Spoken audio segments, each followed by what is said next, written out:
बच्चों, आज हम पढ़ेंगे कक्षा 7 विज्ञान यानी साइंस का अध्याय 10 जीवों में श्वसन। हम आपको बताएंगे बच्चों इस पाठ से संबंधित प्रश्नों के उत्तर। और सबसे पहला प्रश्न आपके लिए, कोई धावक दौड़ समाप्त होने पर सामान्य से अधिक तेजी से गहरी सांसें क्यों लेता है? उत्तर क्या लिखेंगे? उत्तर लिखेंगे, जब धावक दौड़ता है तो शरीर की मांसपेशियों को अधिक कार्य करना पड़ता है, अर्थात शरीर को सामान्य से अधिक ऊर्जा की आवश्यकता पड़ती है। उसी ऊर्जा की आपूर्ति हेतु धावक को सामान्य से अधिक तेजी से गहरी सांसें लेनी पड़ती हैं ताकि भोजन से ऊर्जा प्राप्त करने के लिए अधिक ऑक्सीजन शरीर को मिल सके।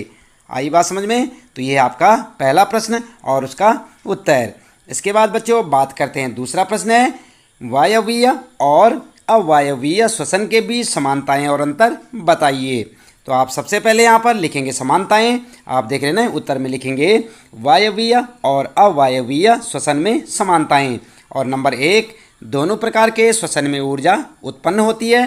नंबर 2, दोनों प्रकार के श्वसन में कार्बन डाइऑक्साइड उत्पन्न होती है। तो ये थे यहाँ पर समानताएं। इसके बाद बच्चों बात करते हैं यहाँ पर अंतर में। तो यहाँ पर आप हेडिंग डाल देंगे वायवीय और अवायवीय श्वसन में अंतर। और इस प्रकार से आप भी एक टेबल बना सकते हैं बच्चों, जैसे आप यहाँ पर देख रहे हैं। और इसके बाद दोनों तरफ लिख देंगे, एक तरफ वायवीय श्वसन, दूसरी तरफ अवायवीय श्वसन। और नंबर 1 लिखेंगे, पहला पॉइंट, यह ऑक्सीजन की उपस्थिति में होती है। और इधर लिखेंगे यह ऑक्सीजन की अनुपस्थिति में होती है। दूसरा लिखेंगे वायवीय श्वसन में इसमें ऊर्जा अधिक उत्पादित होती है। और यहाँ लिखेंगे इसमें ऊर्जा कम मात्रा में उत्पन्न होती है। इसके बाद नंबर 3 अंतर लिखेंगे आप, इसमें भोजन का पूर्ण ऑक्सीकरण होता है। और अवायवीय में लिखेंगे नंबर 3 पॉइंट, इसमें भोजन का अपूर्ण ऑक्सीकरण होता है। तो इस प्रकार से आप अपने इस तीसरे प्रश्न का उत्तर लिख सकते हैं। यहाँ पर समानताएं और अंतर आप बता सकते हैं। इसके बाद आगे देखते हैं, यहाँ पर आप अपनी पाठ्य पुस्तक में देख सकते हैं भरी वायु में सांस। और तीसरा प्रश्न है बच्चों, जब हम अत्यधिक धूल लेते हैं तो हमें छींकें क्यों आ जाती हैं? आपको भी आती होंगी, क्यों आती हैं छींकें? उत्तर में लिखेंगे, धूल भरी वायु में सांस लेने से हमारे श्वास के साथ धूल कण भी श्वास नली में प्रवेश कर जाते हैं, जबकि हमारा श्वसन तंत्र उन्हें स्वीकार नहीं करता और फेफड़ों से तेज वायु उन्हें बाहर निकालने का प्रयास करती है, जिसके परिणाम स्वरूप हमें क्या होता है? छींकें आ जाती हैं।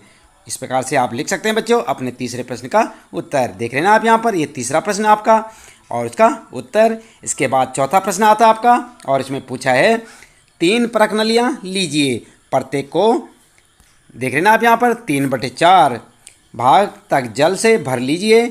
इन्हें ए, बी और सी द्वारा चिन्हित कीजिए। परख नली ए में एक घोंगा रखिए, परख नली बी में कोई जलीय पादप रखिए और सी में एक घोंगा और एक पादप दोनों को रखिए।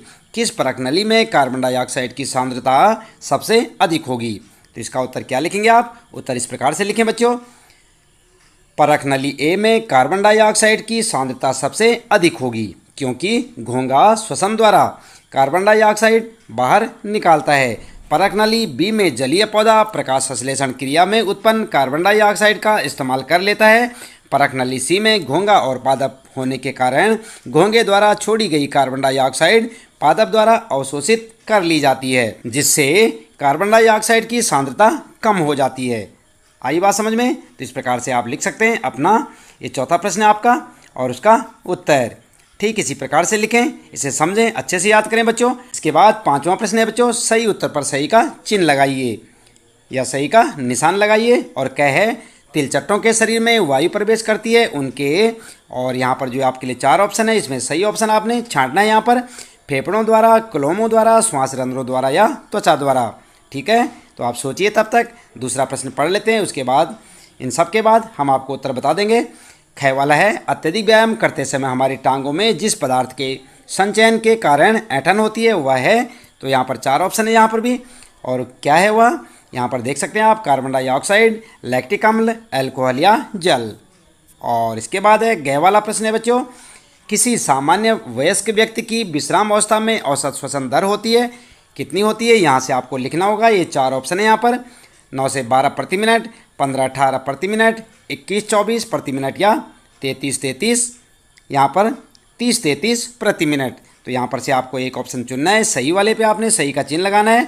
और घ वाला है बच्चों, उच्छ्वसन के समय पसलियाँ, और यहाँ पर भी 4 ऑप्शन है, बाहर की ओर गति करती हैं, नीचे की ओर गति करती हैं, ऊपर की ओर गति करती हैं, या बिल्कुल गति नहीं करती।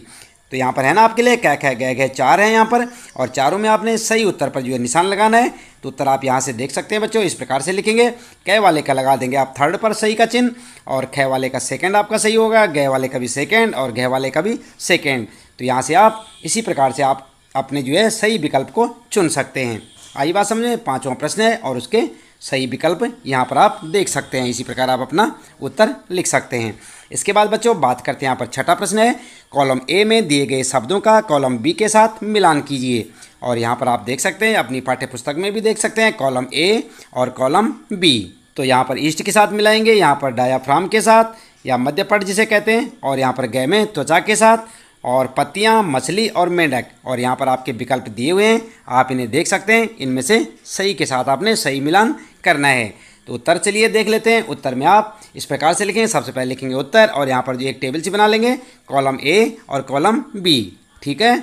और उत्तर आप इस प्रकार से लिखेंगे, ईस्ट के साथ मिलाएंगे आप अल्कोहल, यानी कि आप देख रहे हैं यहाँ पर सेकंड वाला, और डायाफ्राम के साथ, यहाँ पर मध्यपट के साथ क्या मिलाएंगे, बक्स गुहा, त्वचा के साथ केंचुआ, पत्तियों के साथ रंध्र, और मछली के साथ क्लोम, ठीक है। और मेंढक के साथ क्या लगाएंगे आप, फेफड़े और त्वचा। तो इस प्रकार से आप अपना उत्तर बना सकते हैं, यहाँ पर कॉलम ए और बी में मिलान कर सकते हैं। इसके बाद बच्चों 7वां प्रश्न है यहाँ पर आपका, और इसमें पूछा है, बताइए कि निम्नलिखित वक्तव्य सत्य है अथवा असत्य। और क्या है, अत्यधिक व्यायाम करते समय व्यक्ति की श्वसन दर धीमी हो जाती है। आपको बताना है कि ये सत्य है या असत्य है। और इसी प्रकार से ख वाला है आपके लिए, पादपों में प्रकाश संश्लेषण केवल दिन में जबकि श्वसन केवल रात्रि में होता है। ये सत्य है या असत्य है, आप सोचिए। और गै वाला है बच्चों, मेंढक अपनी त्वचा के अतिरिक्त अपने फेफड़ों से भी श्वसन करते हैं। सत्य है या असत्य है, आपको बताना है। और घ वाला है, मछलियों में श्वसन के लिए फेफड़े होते हैं। सत्य या असत्य। और अंतिम है यहाँ पर च वाला, अंतःश्वसन के समय वक्ष गुहा का आयतन बढ़ जाता है। तो ये सत्य है या असत्य है। तो यहाँ पर आप क्या करेंगे, आप देख सकते हैं, कै वाले का लिखेंगे असत्य, ख वाले का असत्य, और ग वाले का सत्य, और घ वाले का असत्य, और च वाले का सत्य, ठीक है। तो इस प्रकार से आप सत्य और असत्य पर अपने निशान लगा सकते हैं बच्चों इस प्रश्न में। और इसके बाद बात करते हैं यहाँ पर, फिर आ जाता है आपका 9वां प्रश्न, और यहाँ पर है, पर्वतारोही अपने साथ ऑक्सीजन सिलेंडर ले जाते हैं, क्यों ले जाते हैं। इनमें से आपको देखना होगा यहाँ पर, क्योंकि 5 किलोमीटर से अधिक ऊंचाई पर वायु नहीं होती। ख वाला है, वहाँ उपलब्ध वायु की मात्रा भूतल पर उपलब्ध वायु मात्रा से कम होती है। और ग वाला है, वहाँ वायु का ताप भूतल के ताप से अधिक होता है। या फिर घ वाला है यहाँ पर, पर्वत पर वायुदाब भूतल की अपेक्षा अधिक होता है। तो उत्तर में क्या लिखेंगे, उत्तर आप इस प्रकार से लिखेंगे बच्चों, ख वाला आपका सही होगा, यहाँ पर सही का ऑप्शन लगा देंगे। वहाँ उपलब्ध वायु की मात्रा भूतल पर उपलब्ध मात्रा से कम होती है, ठीक है। तो इस प्रकार से आपके इस प्रश्न का उत्तर हो जाएगा। इसके साथ ही बच्चों इस पाठ से संबंधित प्रश्नों के उत्तर यहाँ पर समाप्त होते हैं। उम्मीद है कि आपको अच्छे से समझ आए होंगे। आप इन्हें अपनी नोटबुक में लिख सकते हैं, इन्हें याद करें बच्चों। और इसके साथ ही साथ यदि अभी तक आपने चैनल को सब्सक्राइब नहीं किया तो चैनल को भी सब्सक्राइब अवश्य कर दें, बेल आइकन भी दबा दें बच्चों, ताकि आपको आने वाली प्रत्येक पाठ की वीडियो की नोटिफिकेशन मिलती रहे। और जानते रहे अपने कक्षा 7 विज्ञान के सभी पाठों के प्रश्न उत्तर हमारे साथ।